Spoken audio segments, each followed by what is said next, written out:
Thank you, Professor David Vine. Thank you for organizing this incredibly important event. You're a great scholar, but also a great administrator. I'm proud that I'm on a panel with some very, very distinguished people. I see one of my heroes, Colonel Wilkerson, is with you for this panel. And I'm delighted that you have so many students joining us. So very briefly, and I'll keep to the time limit, I was in class on 9/11. I had just joined the university and my class began to disintegrate because one of the planes slammed into the Pentagon. And I realized two things that day. Number one, that there was going to be a huge gap between Muslims and non-Muslims, and that gap will grow. And number two, that I had to make a personal choice. Do I jump in and do everything in my power to help create bridges or opt out? Many people, in fact, said, just keep your head under the parapet.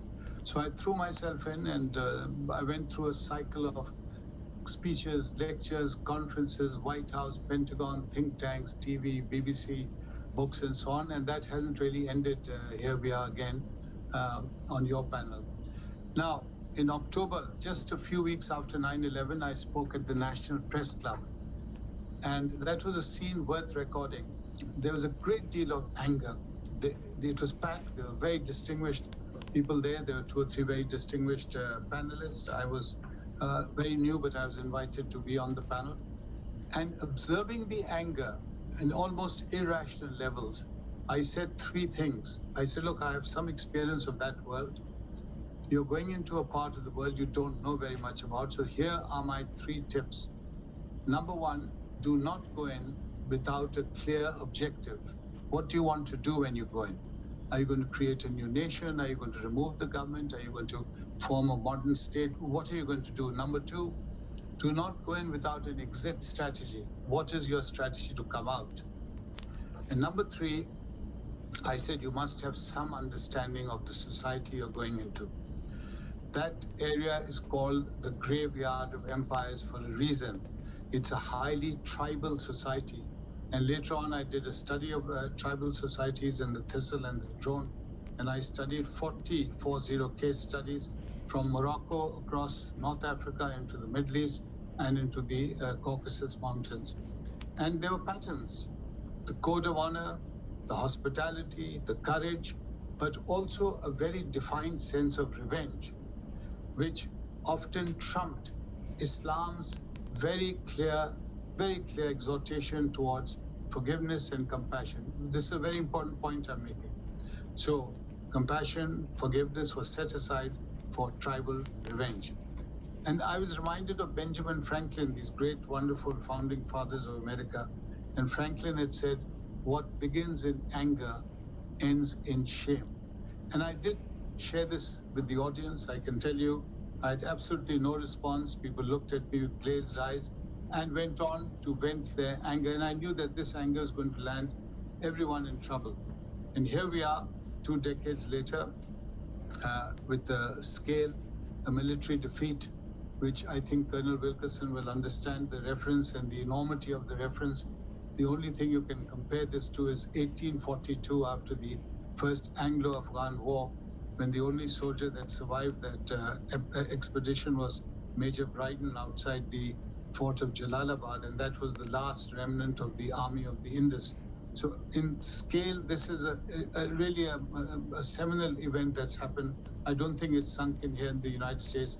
We don't seem to care very much about outside events and forces, even though they relate to us. And what did we see? What did we see over the last 2 decades?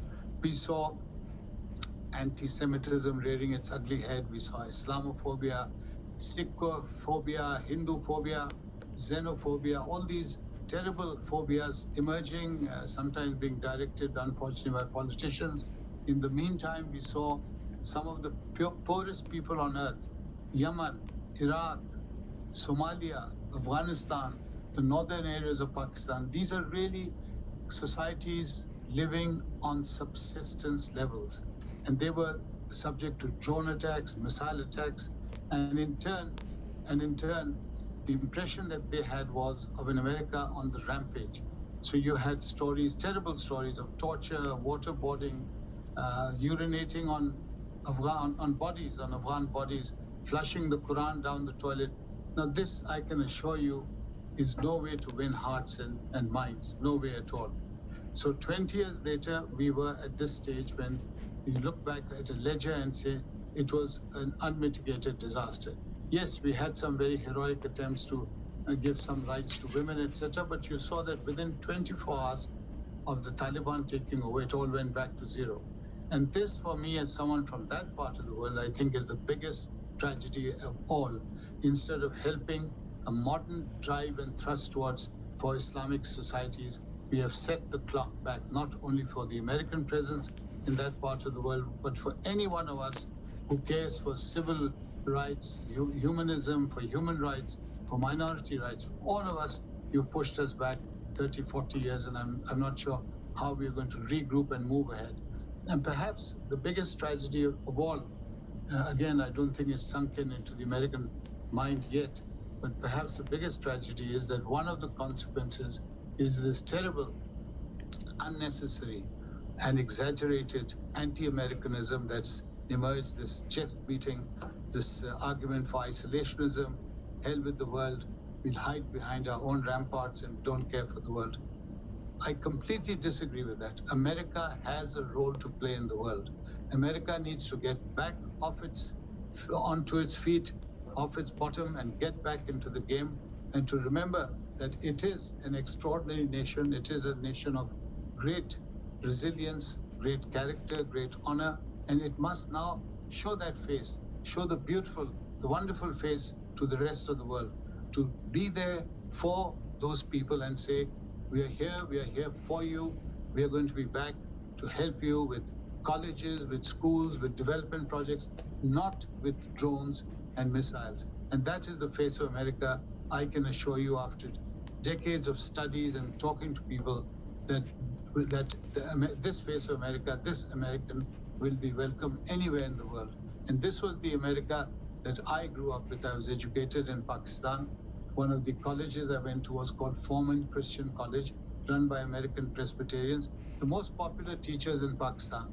Even today, in spite of everything that's happened in the region, that was the one institution that the Taliban never ever attacked.